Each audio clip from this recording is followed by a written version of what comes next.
देखी शादी के कार्ड हार्ड फेल होल मोर कैसे चल जाइमी हमरा के ससुरा गे छोड़ हे गे। देखी शादी के कार्ड हार्ड फेल होल मोर कैसे चल जाइमी हमरा के ससुरा गे छोड़। दिलवा तोड़ के जाइमी देख के आखिया मेलो हल्ला हो तौगे बिजोड़ घुर जाई तो बारी आती छाउड़ी तोर हल्ला हो तौगे बिजोड़ घुर जाई तो बारी आती छाउड़ी तोर।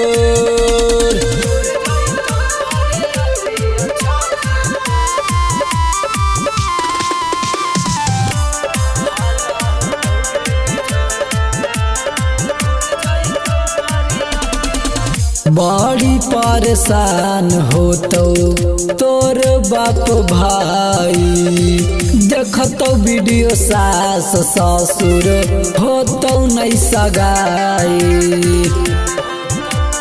हे गे। बड़ी परेशान हो तोर बाप भाई देखतो वीडियो सास ससुर हो तो नहीं सगाई।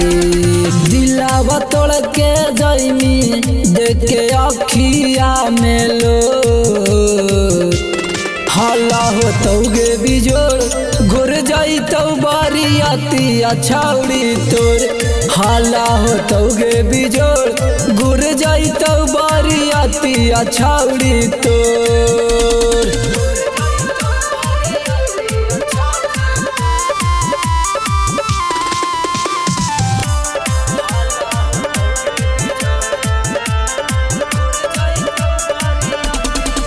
रखल ही वीडियो तोर साबुत अपन पास में मिले लगी आवहनी आधी आधी रात में हे गे।